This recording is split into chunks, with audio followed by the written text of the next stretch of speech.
My name is Craig Johnson. I was married for 17 years to a woman who I thought loved me with all her being, Carolyn. So sue me, I'm a cuckold. She has been having an affair for about 6 years with her boss, who owns the real estate company where she works. We have 3 children, a 16-year-old girl and a 12-year-old boy. The third is a beautiful little girl who just turned 2 years old. I love them all, except for my wife. Oh yeah, before I forget, I'm a police sergeant. About 2 months ago, my youngest daughter fell at daycare and my wife was unavailable to pick her up. Dad rushes to the rescue. I jumped into my car with the lights flashing and rushed after her. She sucked on a lollipop and sniffed.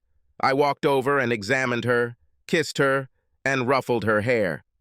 The elders couldn't stand it, but she likes it. I left her laughing and went to talk to the boss. She told me that Gidget fell and injured her calf quite badly. They called an ambulance, and it will arrive soon. I went and sat with my daughter, and soon she started laughing again. The ER doctor showed up and told her she should go to the emergency room to get stitches, so I escorted the ambulance to the emergency room. I tried to contact my wife, but the message went to voicemail. I sent a message and then launched the Latitude app because Linny kept losing her smartphone. The phone was smarter than my wife. It showed her at the Holiday Inn, just 7 miles away. I went and sat with my daughter while she was getting stitches. When she finished, we signed the forms. I went to the trunk and took out a folding child seat. I installed it in the back seat and fastened her seat belts. Then we went to look for her mother. My stomach started rejecting the food I ate for lunch.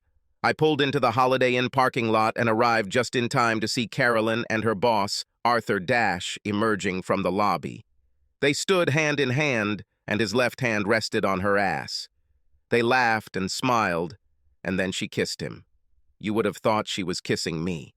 It was just that kind of kiss. I stopped the big Ford and watched with the camera set to hard focus as they got to her Lincoln Aviator. She turned to him and kissed him deeply. His hand slid. Yes, slided, lifted her skirt so that I could see the top of her stockings. She then reached under the hem of her dress and pulled out her blue lace panties that I had given her for our anniversary. She smiled and gave it to him. It's over. I remembered my thoughts. They laughed, kissed again, and then she got into her car and drove away. Suddenly I saw brake lights and she skidded to a stop. Her car was parked, and suddenly my phone rang. I looked at the number and name. It was that same bitch. Hello, Carolyn. I answered in an even tone. What's happened? Where are you? I'm in the hospital. The baby is fine. Where are you? I couldn't reach your phone. I'm in the office. I'm on my way to the hospital now. Drive carefully, I said, hanging up. I watched her car as she called twice more. I let them all go to voicemail. She began to roll forward and nearly crashed into a pickup truck as she ran out into the street screaming. I grinned and headed home. I took out my phone, dialed my friend's number, and told him that I needed to talk to him. I drove up to the house and pulled the sleeping Gidget into the house. I went back to my car and grabbed 4 DNA swab kits. I went in and swabbed Gidget's mouth with a swab. I placed the tampon in the container, sealed it, and labeled the plastic bag. I went to get some iced tea and called work. I talked to my boss, the chief of detectives, and told him that I needed the rest of the week to take care of some family matters. Everything is fine? Yes, sir. I just need to see some doctors about my children. Okay, just keep me posted. I understand, boss. 20 minutes later, the slut rolled up. I felt physically ill when I saw her, but I took a deep breath and counted to 10. I only counted to 7 before she knocked on the door. Where is she? She screamed. I told her to calm down and that she was sleeping. She pushed past me into the child's bedroom. I started making a list of things to do tomorrow. Divorce lawyer, DNA test, electronics store. She came out of the bedroom and ran up to me. What's happened? She demanded. She fell. She is all right. She handled it like a soldier. There were only 4 stitches, and the doctor said that they would leave virtually no scars. She's fine, Carolyn. Why didn't they call me? She shouted at me. They tried, honey. They couldn't reach you. I have tried. The message went to voicemail. "So where have you been, darling?" She began to stutter and looked away. "I was at a meeting. I turned it off so it wouldn't interfere with the meeting. I suggest that instead of turning it off, you turn it on vibration. I'm just glad nothing serious happened to the kids, or maybe something fatal didn't happen to me." Her face clouded. Then she turned pale. "I never thought about it," she said. "Of course you didn't do this, dear," I thought to myself. With these words, two of our other children came running from school. Marisa, who is 16 years old, and Craig Jr., who is 12. They stopped in the living room and looked at their parents. "What happened, Dad?" asked my son. My beautiful daughter looked up at her mother with a cold gaze. "Is everything okay, Dad?" she asked. "Yes, your sister fell in kindergarten and cut herself. She had to go to the emergency room for stitches, and I went with her. I watched my wife." She shuddered. "Where have you been, Mom?" asked Marisa. "I was at a meeting," she muttered.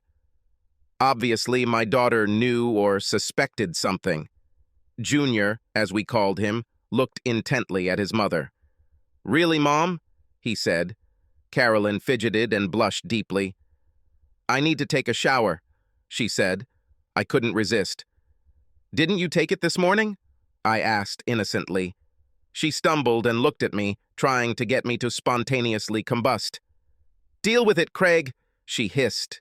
She turned and went upstairs. I turned to my children and was surprised by their appearance. They were devastated and looked at me sadly. "Everything will be okay, guys, just a spat." "Whatever you say, Daddy," Marisa said. The younger one just shook his head. "How about pizza?" I asked. I called and ordered pizza. After 30 minutes, 2 large pizzas arrived, one with pepperoni, one with mushrooms. The children dug in, even little Gidget, and we waited for their mother. She appeared and raised her nose. "You know, I only like anchovies," she growled. "Then sue me," I said. She looked at me with a withering glance and went to pour herself some wine. The children giggled and cast sidelong glances at their mother. She rushed off somewhere, and the children and I recounted school events and social events, that is, dates and the like. It was cold between us that night, and I had to take another blanket. It's been about 3 months since we've been intimate. It would be even worse. The next day, I met with the lawyer and asked her what my options were. She hated cheaters, especially wives, and had a soft spot for police officers. But she told me that we were innocent, and no matter what, I would be raped unless my wife agreed to whatever I wanted. She told me to gather all the evidence I could, and we would see what we would see. She did say that in terms of child support, I was in decent shape because my wife made more money than I did. Also, because of her age, my eldest daughter could decide for herself who she wanted to live with. I went to a friend and asked him to set up surveillance for my wife and her friend. He was a good friend, and I had worked with him before. It wouldn't cost too much, and I'd have everything I needed. Then I went to an electronics store and bought several wireless voice recorders and 3 video cameras. I went home and installed cameras in my parents' bedroom, living room, and guest room. I put one of the tape recorders in her car, one in the bookcase in the living room, and one in the master bedroom. Then I received a message from my wife that she would be home late and that I should look after the children until she arrived. I got ready, went and picked up Gidget, and then went home to make dinner. About 2 hours later, my 2 oldest returned home and we discussed dinner. Grilled chicken, mashed potatoes, and creamed spinach. "How does this sound?" I asked. Marisa said it sounded delicious. The younger one looked at me, grinned slightly, and asked, "What does Mom want?" I told him that Mom can cook her own dinner. Marisa and Junior looked at each other, and then Marisa said, "Dad, we need to talk." I decided that the riot act would be read to me. So we went into the kitchen and started dinner. She began, "Dad, I think Mom is cheating. She doesn't respect you, and she's never there when we need her." "Marisa is right, Dad. I'm glad they have the looks and the brains, no matter where they got them from." I stopped what I was doing and pulled them into a group hug. Their younger sister immediately joined us, shouting, "Me too! Me too!" I looked at my children and told them that I loved them more than I loved myself. I always told them this, They always thought it was corny, but they loved it. I told them it didn't look good and I was checking to see what their mother was doing. But know this, I will always love you. You are my children. We'll get through this. I promise. The younger one squeaked. I think you should give us cheek swabs, Dad. This might help in your case. It would never change how I feel about you, but it would be nice to know how damaged she is. The youngest is right, Dad. I want to know because right now I don't have much love for her. I was stunned, but I felt sorry for them. Okay, let's do this before she gets home. I took swabs from my cheeks and then mine. I sealed them and put them in my briefcase. The next day I went to an independent laboratory and asked them to do a rapid DNA test. It cost a little more, but I wanted it done as quickly as possible. After a week and a half, I received the results. None of the children were mine. Her company always hosted a 4th of July party at the owner's home. I really didn't want to go, but they told me I had to do it. She was one of the best wine salesmen in the company and had to show up. I had everything I needed on her and her lover: tapes, photographs, audio recordings, videos, and DNA results. I just couldn't think of a better way or time to do it. I realized that no matter what I did or when, I lost. And so I went. She said it wouldn't be a family event, so no children were invited. Looking back, I realize it was a blessing. We arrived a little after 11 a.m. and grabbed a couple of drinks, beer for me, white wine for her. She was wearing a yellow sundress, no bra, 7-centimeter espadrilles and a shawl. She looked good. I stayed fairly close to her, not exactly following her, but still following her. Her friend found her and chatted with her for a bit. He whispered sweet nothings into her ear and then continued to perform his duties as a host. He disappeared, and I immediately stepped up my surveillance of Carolyn. She continued to look around, and after the third glass, she lost sight of me. She doesn't tolerate alcohol well, and was about one drink away from getting drunk. I watched as she grabbed another glass of wine and slid to the back of the long lot his house was built on.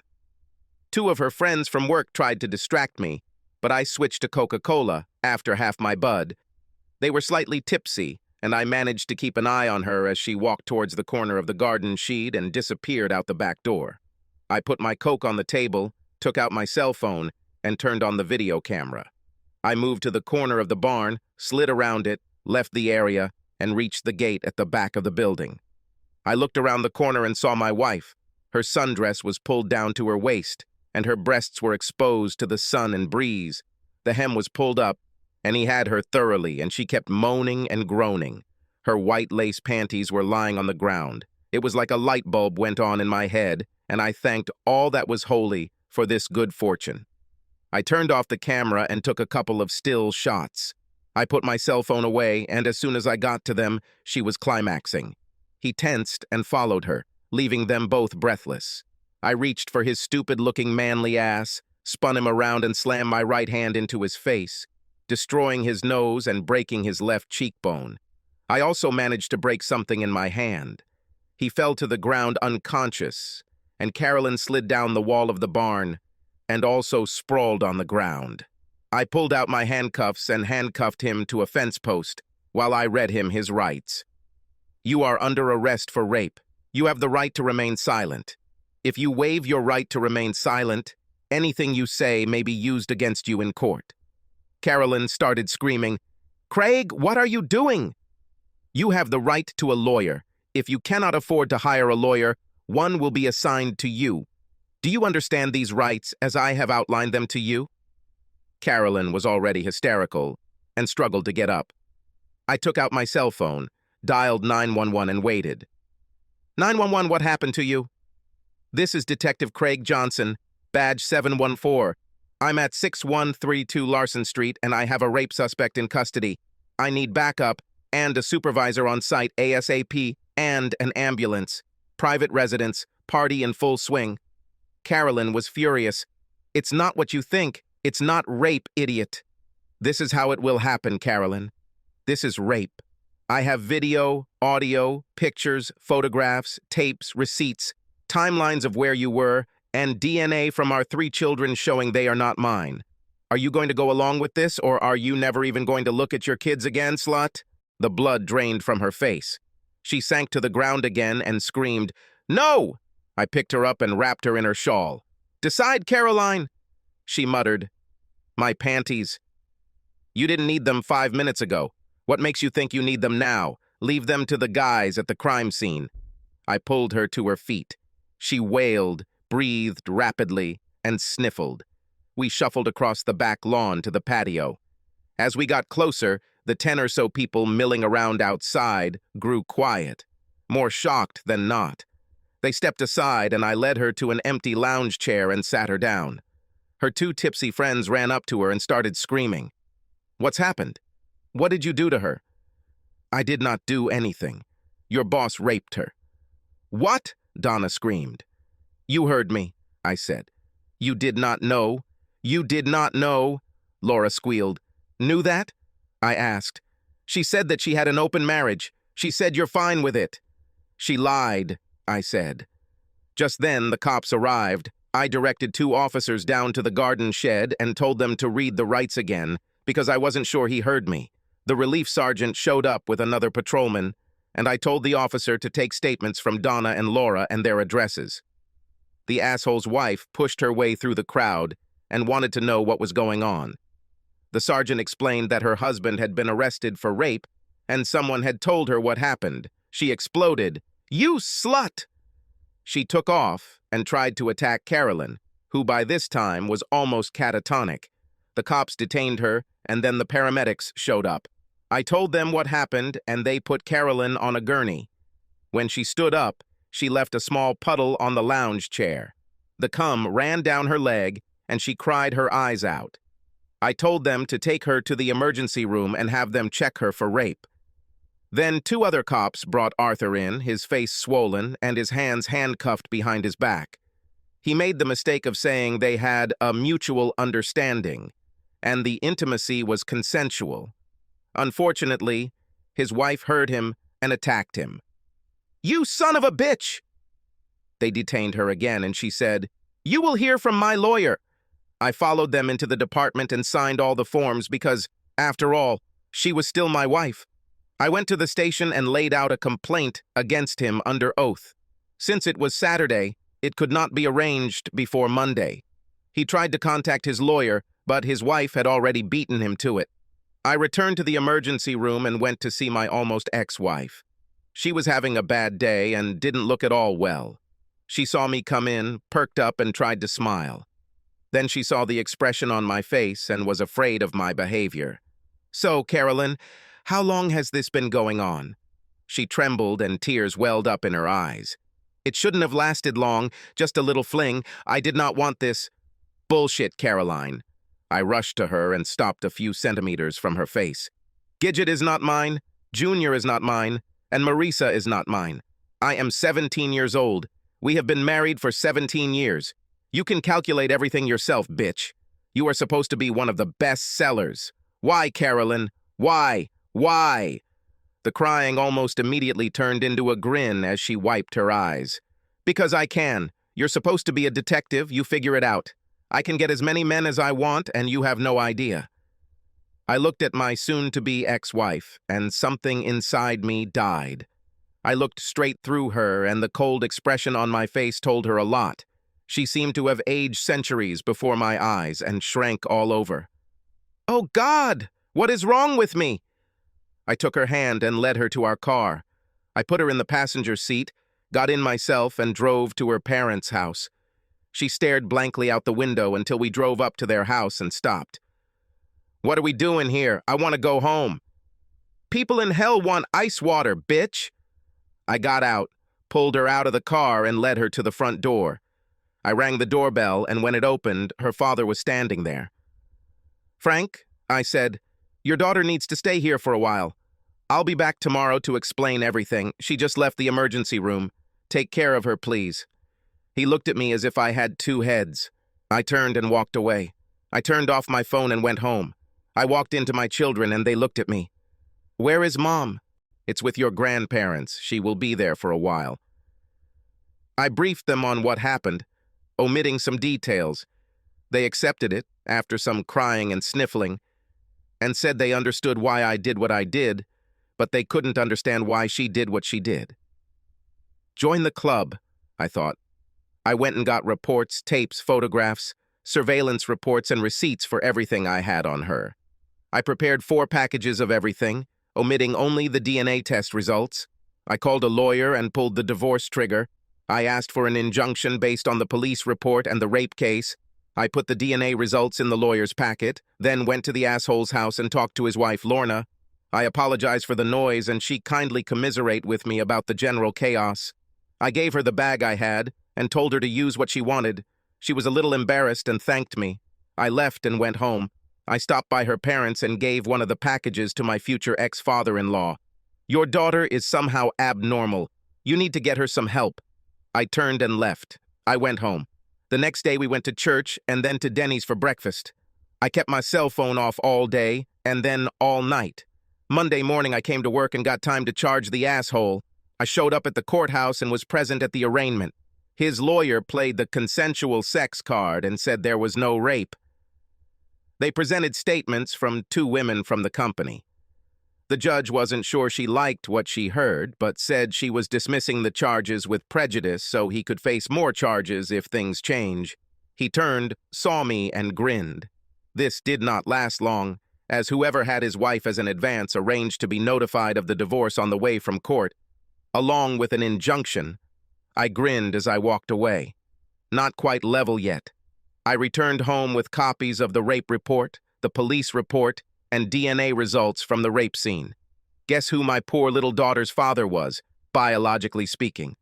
I was on the phone with my lawyer when someone knocked on my front door. Now only one person I know knocks instead of ringing the doorbell. Of course, I opened the door to my current brother-in-law. Anthony was Carolyn's older brother, but only by about 3 years. He had his own construction company. There were rumors that he had ties to the mafia. A few years ago, his son had some trouble with drugs, and I pulled some 99% legit strings and got it all sorted out. Then we included him in the program, got him in order, and now he is in his 3rd year of seminary and doing well. Needless to say, I was his favorite brother-in-law, so it was probably not a social visit. Tony pushed past me and was greeted by my children. They loved him and his wife, Teresa, and their 3 children. He pulled away from the hug, turned to me and said, "Back porch." We walked up to the back porch and he turned to me and said, "What the hell is going on?" Carolyn is not doing well at Mom and Dad's house, and Dad is furious. "Did she tell you anything?" "You threw her out." Then she became evasive and didn't want to talk anymore. This was right after Dad showed her the literature you gave him. "What's happening? Have you looked at any of the things your father had?" He wouldn't let me. Sigh. "Your sister cheated on me for 17 years. None of my children are biologically mine. She spread her charms everywhere. I don't know who Marisa's or Junior's father is. Most likely she doesn't know either. Gidget's father is her current boss, Arthur Dash. She also has a sexual illness, gonorrhea, and is pregnant. Not from me. Your father has everything I have, except the rape testimony and the police report. But my lawyer has everything. She will be notified of the divorce this week." He sank into a chair and looked at me desolately. "No chance? From what? Would you do this?" "No, I understand. They dropped the charges against the shithead, that's what I call him, and he was abandoned by his wife, who also has everything your father has, thanks to me. I didn't mean to be cruel to your parents, Tony, but with the attitude your sister has now, I didn't want them to get the wrong information, and she needs serious psychological help." "I understand, just a little shocking, that's all." "And how do I feel?" We talked for a while, and he got up to leave. "So what are you going to do with the shithead?" he asked. "I don't know. Everything I do will come back to haunt me immediately. I know what I want to do, but no offense. She's not worth going to jail over." He looked me straight in the eye and said, "Don't worry, I'll take care of it. You're still part of the family. This won't come back to haunt you. I won't hurt my sister, but he'll get his. This will equalize our rights." "Brother." "Tony, don't do this. I said. What to do? He asked. He turned and left before I could say anything else. So on Thursday, my wife was notified of the divorce at her parents' house. She passed out, and they had to take her to the emergency room. She stayed in the hospital for about a week. Then she returned home to her parents' house. Her father came to talk to me. Couldn't we fix this anyway? He asked. Didn't you see what I gave you? Yes, but obviously she made a mistake. Error? I shouted. Scratching the car was a mistake. Forgetting to enter the receipt was a mistake. Having sex with someone else for 17 years, getting pregnant by another man, passing him off as her husband's child, and stopping sex with him was not a mistake. I'm just glad the kids were at day camp when I ran over their grandpa. I calmed down and told him to make her sign the papers. I'm done with her. He was not happy with either one or the other, or us. Cool shit. An interesting thing happened. She was notified about 3.5 weeks ago, and 3 weeks ago, the little shit disappeared. He didn't show up to see his lawyer with his wife. It turns out that for tax purposes, she was the majority owner of Dash Realty, so she really wasn't concerned, and amended her claim to show that she was abandoned. The divorce proceedings continued, but now it will take a year. Carolyn was 2 months pregnant, so we would have to wait another 7 months to complete everything. So we waited. As the case dragged on, her lawyer tried to get the settlement changed. She wanted more. She said that she has the right to more. I offered to keep the house and pay her 10% compensation. She needs to keep her retirement savings and our savings account. No visits except for 1 weekend every 2 months with her parents. No male or female companions present, not to mention Marisa. She didn't want to see her. Her lawyer was against almost everything. I asked my lawyer to make an appointment. I arrived at my lawyer's office half an hour early and loaded the DVD into his projector. I took a cup of coffee and sat down. She appeared with her lawyer. My lawyer introduced himself, and Carolyn held out her hand. I know who you are. I don't need to get to know you. Her lawyer said we should be civil and gave him the look of my best cop. He choked slightly. They started bargaining. After 4 hours, they worked everything out but came to nothing.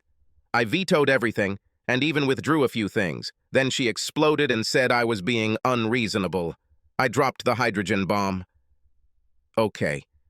You answer one question truthfully, and I will change my mind. I pressed the start button on the DVD player. The disc began with Carolyn and the asshole leaving the Holiday Inn. It was from my police car's dash cam. She had never seen him and did not even suspect his existence. This continued until she pulled out her blue lace panties. I stopped him and turned to her. Her face was ashen gray, and her jaw was pressed to the table. At the meeting, right, Carolyn? Tell me, where are the anniversary panties, my loving wife? A, where the hell are they? If you don't sign this just the way it is, we'll go to court, and everything will become public knowledge. Sign this! She cried, grabbed a pen, and signed everything. Her lawyer was stunned as she grabbed her purse, stood up, and her water broke. She howled. We called an ambulance and took her to the hospital. I made sure that my name as the father was not listed on the birth certificate. She gave birth to a boy weighing 3 kilograms. My lawyer sued for DNA testing, and voila, it wasn't my baby. Not only that, but it wasn't the shithead's kid either. She also cheated on her lover. The divorce took place, and I was finally free. I immediately became very desirable in the singles market. My daughter told me that I was considered pretty. My son told me that I had to be careful, otherwise you might be attacked. I went to visit my brother-in-law and we had a couple of beers. Finally, I asked him if he knew what happened to the shithead. Who is this? He asked, raising an eyebrow. Never mind it, I said. I dated a few, but my heart wasn't in it. About 2 years later, Tony and Teresa had a party at a bar. Everyone was invited, including my ex-wife. The kids stayed away from her and the guy she brought with her. However, her little boy was adorable. My daughters literally attacked him. My now 18-year-old daughter brought a young man with her to the party. He was fine, but was still being tested. In fact, I liked him, but I didn't tell her about it. The guy who came with her mother was drooling all over my daughter. I saw, but I didn't want to embarrass my daughter with any actions or words. He continued to creep up on her, and I was just about to intervene when her young man friend joined her. Hey, honey, what's going on? Mind your own business, boy. The young lady and I are having a conversation. Oh, don't mind me, he said. I was just trying to keep her from hurting you. His hand slid to her thigh and then to her ass. Take your hands off me, she said, looking him straight in the face. Hey, you know you like it, don't... She punched him in the throat and grabbed his right arm. His thumb flew back, snapped, and a scream caught everyone's attention. I don't have my mother's morals, you bastard. Her friend grinned. This is my girl, I thought. Her mother came up and screamed, What did you do? My brother-in-law, who had seen and heard everything, came up and said, I think it's better for you two to leave. After they left the party, everything went quiet. Then someone new appeared. My sister-in-law ran up and hugged a striking brunette, about 170 centimeters tall, with petite breasts and legs from hips to ankles. She had a cute girl-next-door face, and her eyes were brown with gold flecks. She was stunning. At least that's what I thought. My son came up and poked me in the ribs with his elbow. Put your eyes back in place, old man. He grinned. What are you talking about? I asked. Then my sister-in-law brought the beautiful lady to us and introduced her. Kurt, this is my sister, Angelina O'Malley. Oh, shit. All the good ones are already taken, I thought. She just moved here. She has a 10-year-old son, she is a lawyer, and wanted to start over. Her husband was killed in Afghanistan. Teresa looked me in the eyes and said, I told her everything about you. Maybe you can help each other. Angie looked at me and said, We can try. A sip. A Boughton policeman. He has a wife with whom he has been married for 17 years and 3 children. He found out that his wife was cheating with her boss. When he consulted with a lawyer, he said there was little chance of him getting a divorce on his terms. He began to collect evidence of her betrayal and found out that all the children were not his. He and his wife went to a company party at her boss's house. There, he caught the boss and his wife having sex. He hit the boss, arrested him, and made it look like the boss raped his wife. Through long proceedings and the evidence he presented, he got everything he wanted during the divorce. 5-5. The unscrupulousness of her actions shocked not only him, but also her family members.